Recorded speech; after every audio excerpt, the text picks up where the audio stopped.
Then he is also very clearly criticizing theological centralization, which basically means that if you have a very strict one-dimensional way of engaging with theology, then what will happen is that the required liberty for the individual will not be there. I'm sure there are worthier things to do on a scorching afternoon, but your presence here is indeed hope-affirming.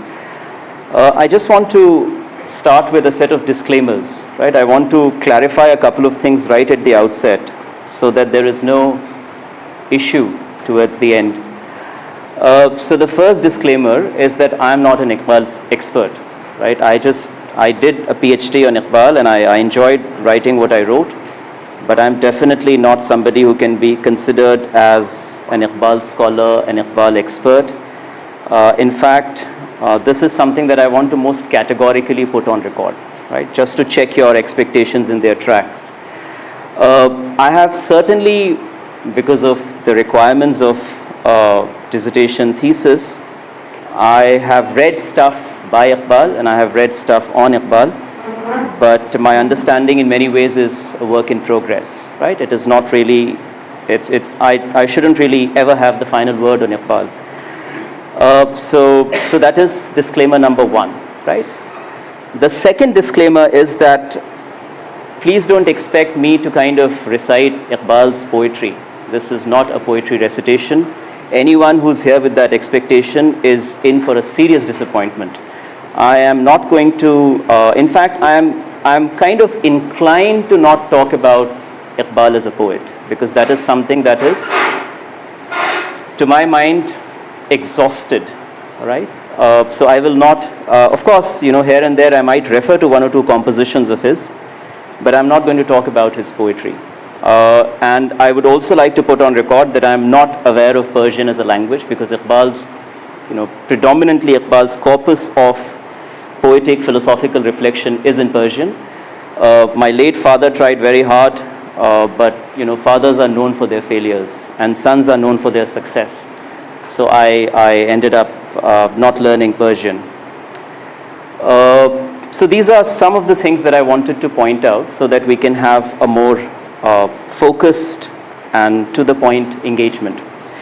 Now, the reason why I insisted on circulating readings, and you might think that there is this teacher in me that is simply refusing to leave me, but I genuinely believe that we have had enough of conventional ways of remembering, right? So, and whichever nation states we come from, whichever regions we come from, whichever traditions we are associated with, there are invariably, shall we say, pathologically conventional ways of remembering.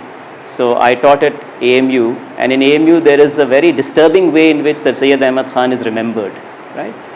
So we don't read what Sir Syed wrote, and we don't read first-rate stuff on Sir Syed's take on modernity, reform, Quran, theology, etc. But we, of course, and it's very convenient to kind of get together and talk about stuff that's been talked about for generations, right? And then get a sense of purpose out of that to make matters even worse. So and this is something that we did in Aligarh and we also did while we were here in JNU way back. So whenever we would think of remembering a luminary, a great personality, what we would do is we would circulate readings. So for instance, one way of remembering Ambedkar, of course there are many ways in which an icon like Ambedkar can be remembered, but one way of remembering Ambedkar is to kind of circulate a set of readings of Ambedkar, read, and then discuss Ambedkar's genius as a reformist, as a stalwart of social justice, right? Similarly, Gandhi, Nehru, Tagore, and Iqbal is no exception. So I was thinking that maybe we can do something along those lines, rather than a very conventional kind of a lecture where one person is kind of, quote unquote, enlightening a not so informed mass, right? No offense. So that is something that I genuinely wanted to not subscribe to. All right. So there were two readings that I had kind of shared, and the idea was that let us remember Iqbal a little differently and not talk about Iqbal conventionally as we talk about Iqbal, and there's a reason for this. So the first thing is that when we think of Iqbal as a poet, philosopher, thinker, an iconic writer, a great visionary, and you can further add. So what is it that we have in our mind when we think of Iqbal? So whenever the word strikes us, or whenever you utter the word Iqbal, what is it that you immediately think? And I'm particularly addressing here, for the sake of just pushing the argument further, I'm particularly addressing the Muslim community, the Indian Muslim community, right? So usually when Iqbal is referred to, there is invariably a certain kind of reverence with which we engage with Iqbal. So although in many introductions, in many reflections on Iqbal, we talk about Iqbal as a poet, but the fact of the matter is that Iqbal is not just another poet, right? So we don't talk about Iqbal the way we talk about, we don't talk about Iqbal the way we talk about, say, Ghalib or Faiz or Momin or Da, iconic poets of the Indian poetic Urdu tradition. So what is this extra bit in Iqbal? Right? What is it that accounts for this additional ingredient that somehow distinguishes him? Now, it is not to say that all poets are not different from each other. Of course, there's a way in which Ghalib is different, and there's a way in which Mir is different, and so on. And they have, in their own stellar ways, contributed to the poetic tradition. But when we are referring to Iqbal, there is something extra that's there. There's an element of respect, there's an element of reverence, and there is a certain kind of non-literary association with Iqbal. So I think that is also something that we need to perhaps think about, that while we celebrate somebody as a poet, but very often our association with the genius of that person is not necessarily literary. There's something non-literary about it. So this is something with which I want to start. So usually speaking, scholars also have a way of, in a sense, kind of limiting any figure, and Iqbal has been a major victim of that. So if you think about history of South Asia, modern South Asia, intellectual history, history of ideas, there's of course there's a predominant way in which scholarship in South Asia has kind of looked at Iqbal. So Iqbal is somebody who's kind of reduced to a certain aspiration that came to the fore in the 1930s subcontinental politics. Iqbal is also somebody who's also been reduced to a certain philosophical idea, so endless discussions on khudi and bekhudi and whatnot. Iqbal is also somebody who's been considered as some sort of a religious preacher with a message for the entire human race, and definitely for the Muslim community, the global Muslim community, and so on. But the fact of the matter is that Iqbal is perhaps all of this, and most certainly more than this, right? And it is here that before I get into the reading, there's something, so when we think about Iqbal as a poet, here is a poet who is not interesting at all. He is a markedly uninteresting poet, right? So for instance, when you think of poetry and occasions for reciting poetry, right? So generally speaking, as far as the national common sense is concerned, we think of poetry as something that kind of sparks a moment of romance, a degree of connection, and so on. But Iqbal doesn't offer any of that. If you think of Iqbal's poetry, it's dry. It's of course charged up, but it's not romantic. It's anything but romantic, except the formative years when he was seeking guidance from Daw, but that's not even negligible, that's less than negligible.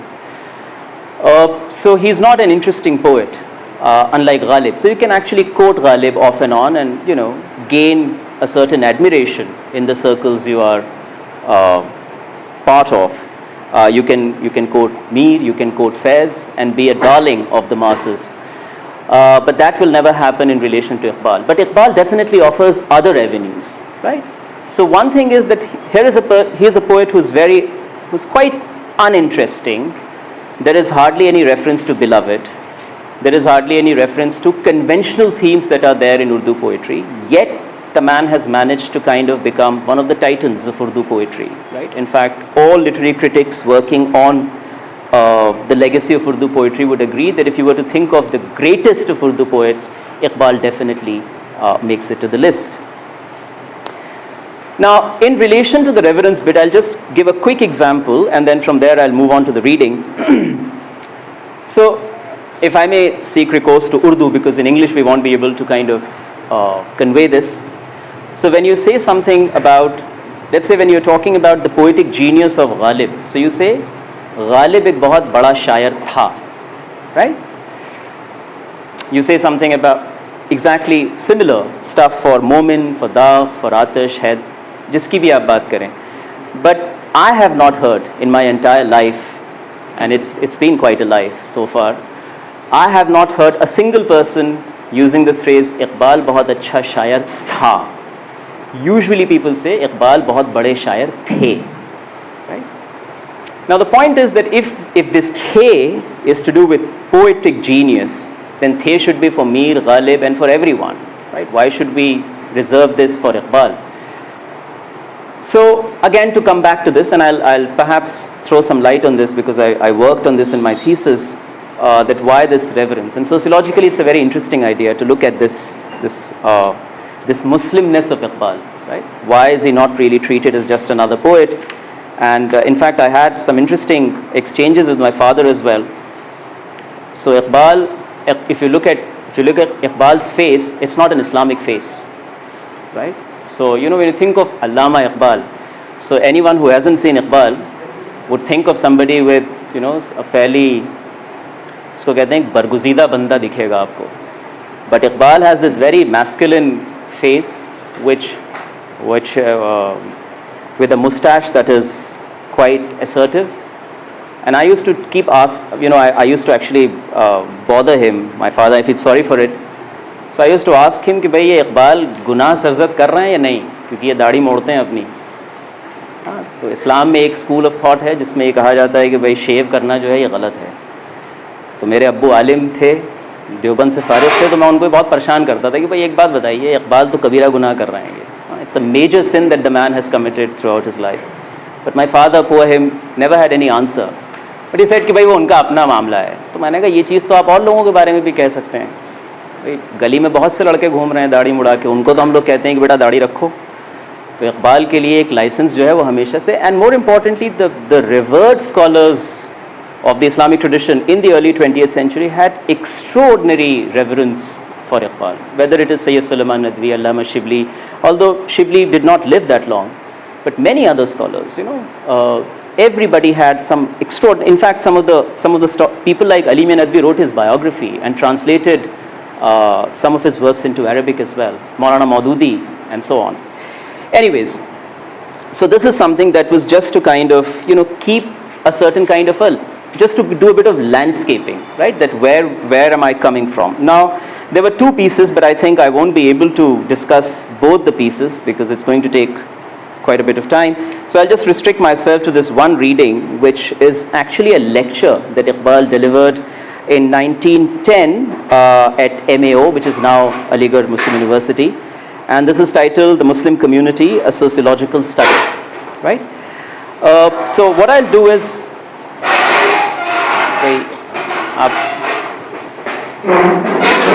सब लोग पहले fit हो जाइए आप लोग. ये कुर्सी का सबसे बड़ा नुकसान यही है इसका. Just settle down when you, and whenever it's all set. कर सकते हैं आप?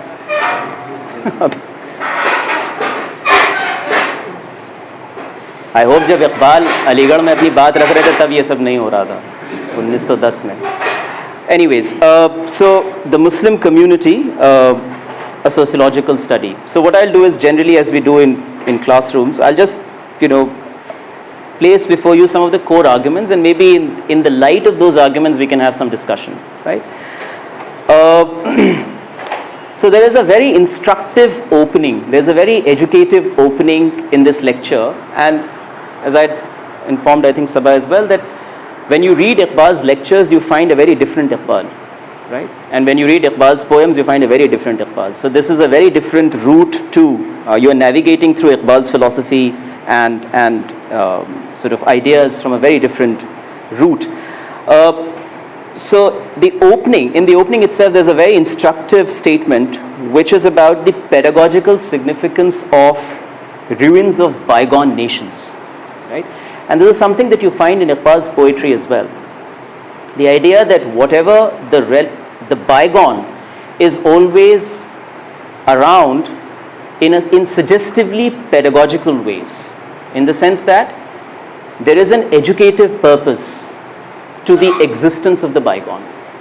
जो चीज़ माजी से ताल्लुक़ रखती है लेकिन वो दौर हाजिर में आपके बीच में है, उसका अपना एक तालीमी नुक्ता है, right? There's a pedagogical point to that.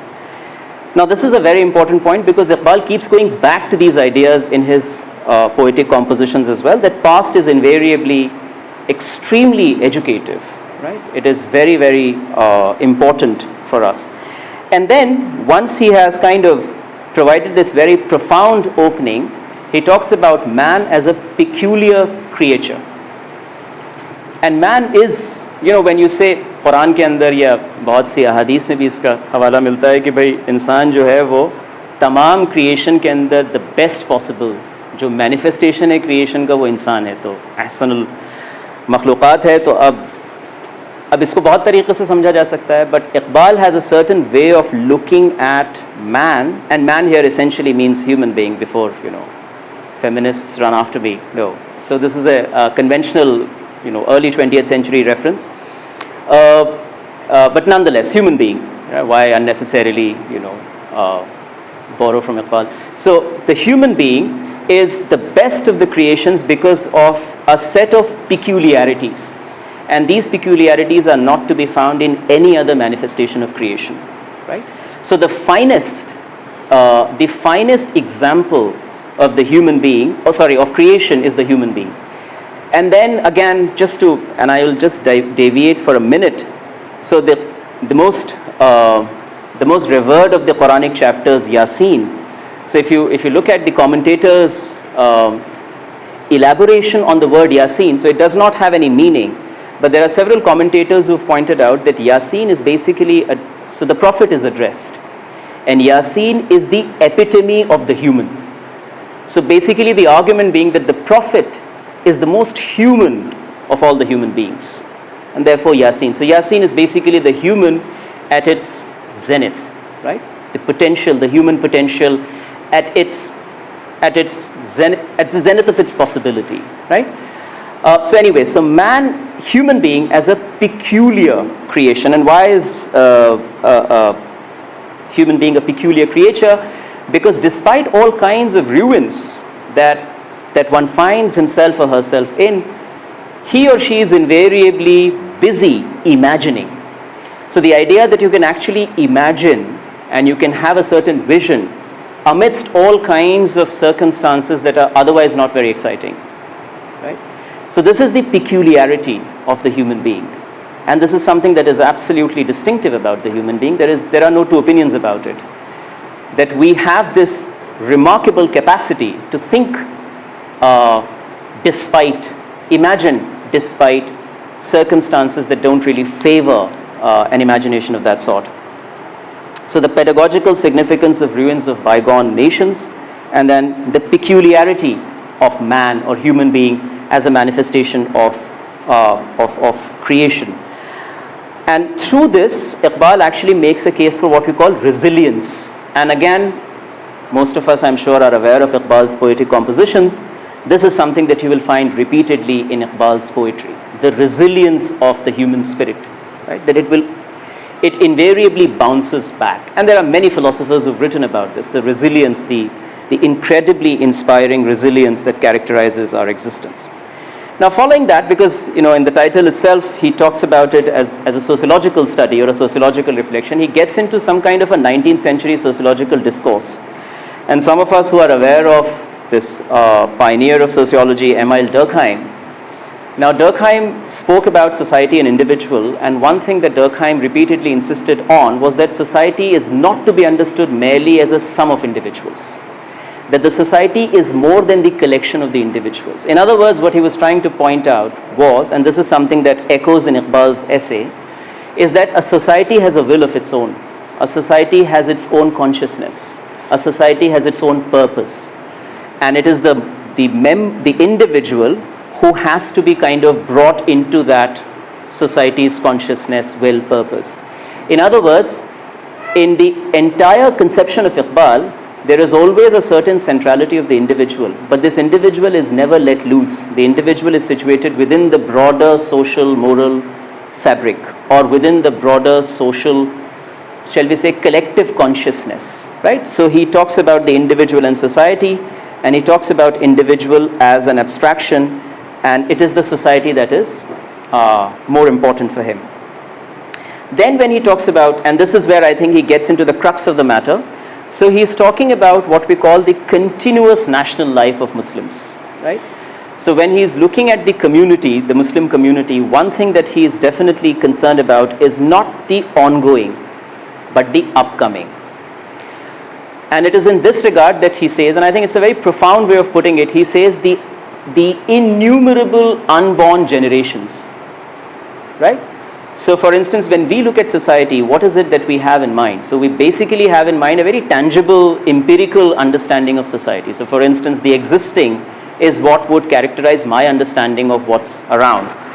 But if Iqbal was standing here, he would not really be as much interested in the existing as much as the upcoming. So the unborn generation. Now if you think about it a bit more deeply, then you realize that this is directly related to a very important conception in Islam, which is faith in the unseen, right? Iman bil ghaib. Now, of course, in the context of theology, the unseen has to do with the divine.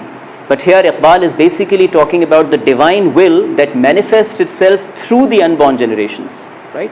So the society is not just what we have here. समाज सिर्फ उन लोगों का नाम नहीं है जो हमारे बीच मौजूद हैं, बल्कि समाज उन तमाम लोगों का नाम है जो कि क़यामत तक, अगर आप एक इस्लामी नुक्ते नज़र से देखें, till the day of resurrection जितने भी लोग आएंगे वो तमाम. Now, if that is the vantage point, then how do we make a case for what Iqbal calls a continuous national life, right? That or national in this context is not to be understood in the context of nation state. That is not the pitch here. National is basically qawmi. Rather, I would say Milli, because there is also a debate later on in the 30s, late 30s, where Iqbal and Madni kind of get into a very fierce exchange on territorial nationalism and Islam. But anyways, that is something that is not to be discussed here. But Iqbal is, when he's talking about national life, he is essentially talking about the life of community and not national in a territorial sense, right? And something that kind of remains very, very central to Iqbal's overall, shall we say, deliberation is how to ensure the continuity of this national life, right? That there has to be no disruption, a continuation and it is in that regard that he proposes a set of things that one can perhaps think about. So the problem, as he would frame it, the problem of a continuous national life. Okay? Now following this, there are three things that he broadly kind of works on, and then I think we'll be done. So the general structure of the Muslim community, that is one. That if you are thinking about the Muslim community, what exactly is it? And he starts with this idea that, how do any community must make a case for distinction. And he says, now one can agree with him, one cannot agree with him, that's completely up to us, but he has a point here, and he says that we identify ourselves, or we make a case for our, not uniqueness, distinctness, on the basis of a certain view of universe that we have, right? So our view of universe is not the view of universe that others have, right? So the Muslim view of universe. And in that regard, because it is to do with the view of universe, the nationality in the case of Muslim for Iqbal is a non-temporal, non-spatial reference. So it is not to be understood in terms of a spatial reference, right? That India or Pakistan or this or that. So in a certain sense, something that is beyond territory. And remember, this is the time Iqbal has come, because this is 1910, Iqbal has come back from Europe and he has already sort of developed a scathing critique of territorial nationalism. He's already written against nationalism. He was writing about it while he was in Europe. And then once he is back, in various letters of his, he has written to many prominent people that the most crucial thing to think about critically is territorial nationalism, because this is something that is going to be a disaster in the years to come for the Muslim community in particular. So the problem of a continuous national life, and here the general structure of the Muslim community. So I have already pointed out the issues with modern territorial nationalism is what Iqbal has in mind. Now one thing that he points out, in order to make a case for the non-spatial aspect of Islam or the Muslim community is, he says if you think about the history of Islam and you think about the contribution of Arabs it's not as much as the contribution of non-Arabs, right? So he's pointing out that if you look at, so of course, it's a documented fact. You cannot contest the proposition that Islam started from Arabia, right? There is, you will be a fool if you were to or an ignorant if you were to contest that. But for Iqbal, that is just a fact that just happened, right? And there is no need to get carried away by that. And for Iqbal, and this is something that more clearly comes out in the other chapter as well, in the other lecture, and here as well subsequently, that it is the conquest of Persia that actually endows Islam with that cultural, in that sense, corpus, or a certain kind of a cultural arsenal through which it can present itself as an emerging power in the world, right? So it is the non-Arab that has played a very important role. And when he makes this case, that think about the significant role that the non-Arab has played in the expansion and, in a certain sense, growth of Islam, he is basically making a case for the non-temporality of the Muslim community, non-spatiality of the Muslim community. Then he is also very clearly criticizing theological centralization, which basically means that if you have a very strict one-dimensional way of engaging with theology, then what will happen is that the required liberty for the individual will not be there. And it is very important for the individual to have, and Iqbal is known for that, his individual is one heck of a free individual. So Iqbal is very fiercely making this case that theological centralization is not really the right thing, because what it does is it restricts the possibilities for an individual, because for him an individual has to be free, and not just free but also fearless, something that he takes up in the other reading. And within this section, something that is very important is, he says, and he's responding to rationalism, he says, what has national significance for us need not have an intellectual significance as well. And he's making a very interesting distinction between something that is nationally significant and something that is intellectually significant. So he uses the word dogma, and he says that we can very well live with this dogma in terms of our view of the universe, and rationalism can have issues with it. But we would make this argument that just because it does not have an intellectual merit, it does not mean it does not have a national merit. So something that keeps the community together need not always have an intellectual merit. So he is making this distinction, particularly when he is responding to the proponents of rationalism. And lastly, he says that Islam has a far deeper significance. And it's a very important argument, and could be made for other religions as well, that Islam has a far deeper significance for us than merely religious. So the significance of Islam is not only religious. The significance of Islam is in other walks of life as well. And it is here that he moves on to another important reference, which is the uniformity of Muslim culture. And Iqbal has repeatedly talked about Muslim culture, because for him, religion is not to be in a certain sense, limited to a set of practices, right? Religion is to be understood in terms of a certain kind of, shall we say, a setting, right, within which one finds himself or herself and conducts himself or herself a certain way. And it is here that he talks about, some of us might find this a bit unsettling, but of course he has a certain connotation for this, the development of a communal self. Now, of course, the times in which we live, the word communal, of course, suggests something rightly so, absolutely unacceptable. But if you go back to the dictionary, and Iqbal, of course, is a man of extraordinary prose. If you go back to the dictionary, the word communal simply means of or belonging to a community, right? Which is why the word communal can actually acquire different meanings in different contexts.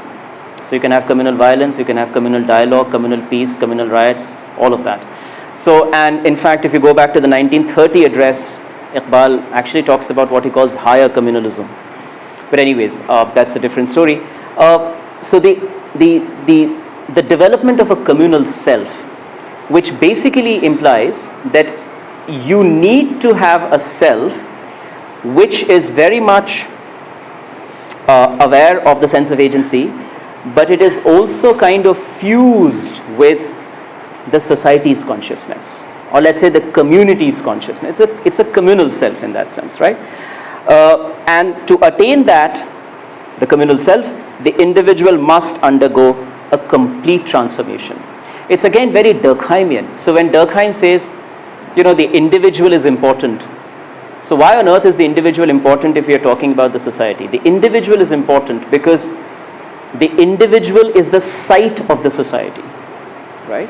As Durkheim would say, that the society goes through the individual. So when you are looking at an individual, in a certain sense, you are looking at a microcosm of the society, the social, right? So the individual, as the individual walks and conducts and talks and deals, the individual is basically, in a certain sense, through all these acts and behavior, the individual is demonstrating the social.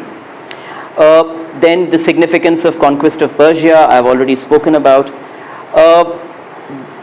Then one thing that in this section, he points out that, and this is again something that is repeatedly there in his poetry as well, a living member of the community. Not just a member of the community, but a living member, and there is so much, and in fact, there are many critics who've pointed out that Iqbal, if you have, before Iqbal, you have what we call art for art, and after Iqbal, particularly in the during the progressive period, you have art for politics.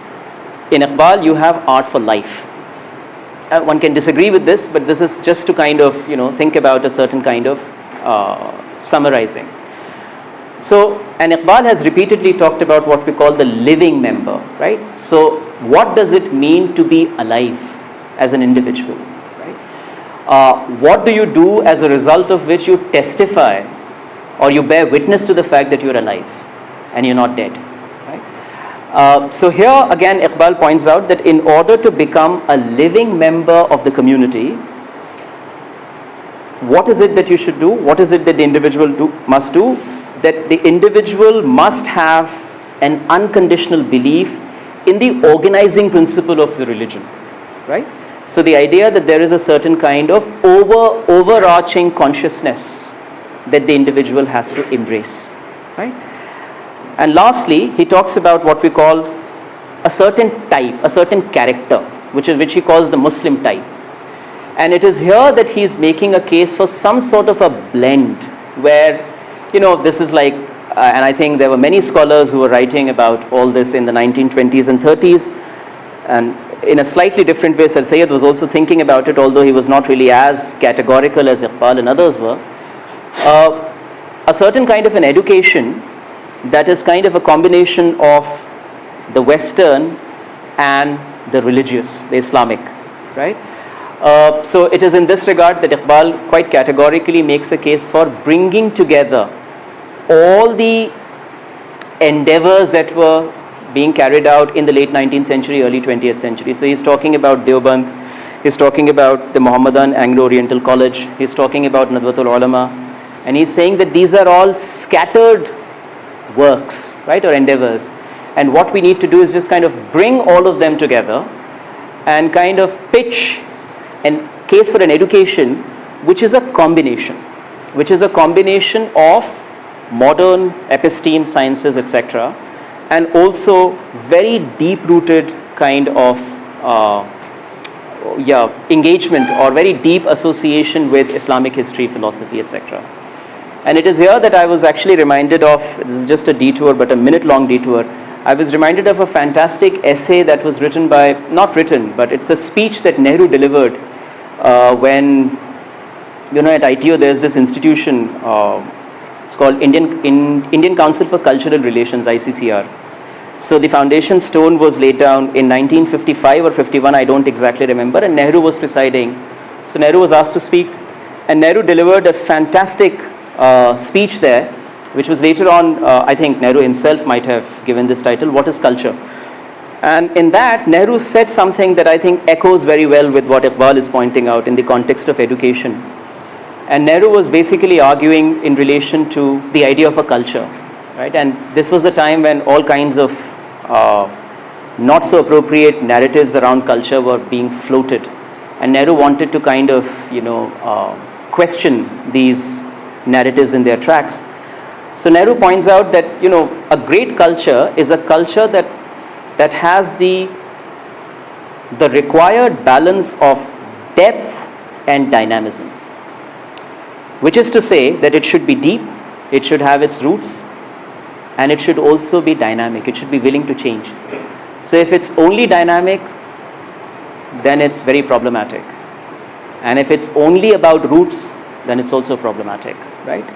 And the person one can think of course there are others as well, but one person, one can immediately think of, and Ram Guha has kind of used this phrase for Tagore, the rooted cosmopolitan, right? Somebody who kind of traveled quite a bit, but remained very, for the lack of a better word, Indic in terms of, thought and ideas and so on. So he talks about the education, and again, in the context of education, I think it's very courageous of him. He is standing right there and he's critiquing, everything that Mohammedan Anglo-Oriental College stood for at that point of time. And he's talking about how this education is kind of, in a certain sense, de-Muslimizing the mental life of Muslims.